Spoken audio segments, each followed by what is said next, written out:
He always seems to step up when someone is in need of help, and this weekend will be no different when hundreds of people are expected to come together to help an Onalaska police officer and his family who've been through more heartache and challenges in 1 year than most will experience in an entire lifetime.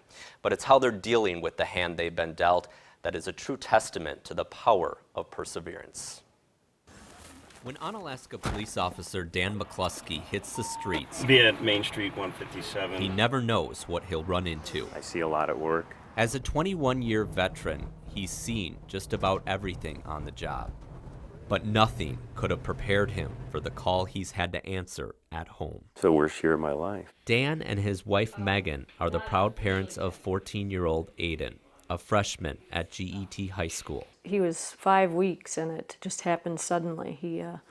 His bowels twisted off completely one day and he went into shock and then had the heart attack as a result of the prolonged shock and stuff that he was in, and so his kidneys shut down and failed.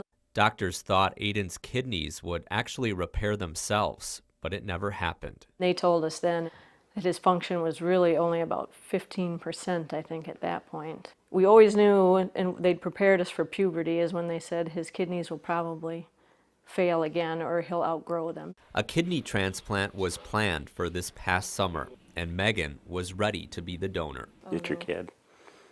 You know, I don't know anybody that would give it a second thought. You do anything for your kids that you can do, so. But in April, life for the McCluskey family took a turn down a road no one wants to travel. When I drove myself to the appointment that day, I just knew that that my life was going to change, but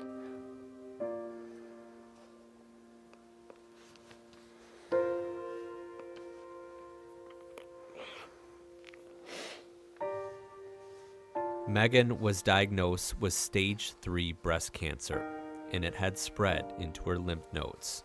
even now it's, it's still hard that it really hasn't sunk in. Shock and disbelief, and I knew what we had coming up, playing for Aiden, and then I was obviously concerned for Megan's health at that time, and I was pretty overwhelmed, I guess. As Megan began the fight of her life, she was no longer able to give the gift of life to her only child. And that was one of the first things I thought of, was I'm not going to be able to be a donor anymore. And that was the saddest part for me. She immediately began chemotherapy treatments, facing the cancer head-on, and Aiden's transplant was put on hold. I said, well, I don't think it can get any worse at this point. And, a couple months later, I was proven wrong. It could, and it did. July 29th, the last day of Megan's second round of treatment. We'd gotten home that afternoon, and we just had eaten dinner, and she was laying on the couch, and Aiden went downstairs to, I think he was playing videos or watch TV. And a short while later, he came running upstairs, and he saw the smoke, so he started yelling that the house was on fire. Within a matter of just a few hours, nearly everything they had worked their entire life for was gone. I knew in a couple days I was going to be really sick from the treatment I just had, and I had no place to go. And so that to me was a lot harder than hearing I had cancer, I think. When we left that night, I didn't have shoes on, and Aiden didn't have any clothes, other than what he was wearing, and same for Megan. And it's a helpless feeling to stand there and watch everything go up like that. But there's one thing the fire couldn't take from them. We still have each other in the end, so that's what's important, and we didn't get hurt. We lost a lot of stuff, but, in the end, it's stuff, so. 326, I'm clear. And now, for a man who's dedicated his life to helping others in their time of need, the tables are turned. We've always tried to help other people, and that's why a lot of people said, just let people help you out now. But it was very hard for me to do. But I can't can't really say enough for the people that have stepped forward and helped us out.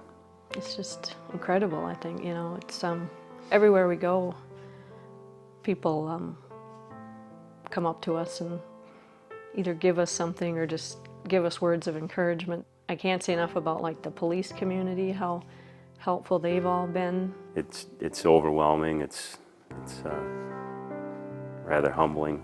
Life will never be the same for the McCluskeys, but having the support of an entire community of family, friends, and even strangers, they know they'll be able to overcome whatever comes their way. One of the first things I told Megan when she realized that she had cancer, I gave her a hug and said it's going to be okay, we're going to get through it. And that's kind of how we've thought of it all along. And Megan just had surgery a few weeks ago, and doctors think they did remove all of the cancer, but she will continue treatments. Aiden's transplant is now being planned for next summer, and Dan is hopefully going to be the donor now. They're also planning to rebuild their home this spring on the same property. You know, you've got to wonder, Mike, we've talked about this in the newsroom. A lot of us know the McCluskeys, and it's just so overwhelming, and people are really wondering, so how can we help out? There have been so many people that have wanted to help out, and here's a way for you to do that. They're going to be having a benefit this Saturday, but you have to also understand that this family is so humble. They were reluctant to agree to this benefit at first because they know that, you know, the reason they did agree to it, I should say, is because they know that their son Aiden is going to need another transplant probably in 15 years or so, and insurance won't cover that. So that's why they kind of decided to go ahead with that. But again, that benefit is this Saturday from 3 o'clock until 10 at the Holman American Legion. The family event will include a raffle as well as a silent, live, and pie auction. Also, cash prizes of up to $500 will be awarded. And also, if you just can't make it to the benefit, you can always make a donation to the McCluskey Fund. That's in care of the Bank of Galesville, which is in Trempealeau at 54661. Thanks a lot, Mike, for that story.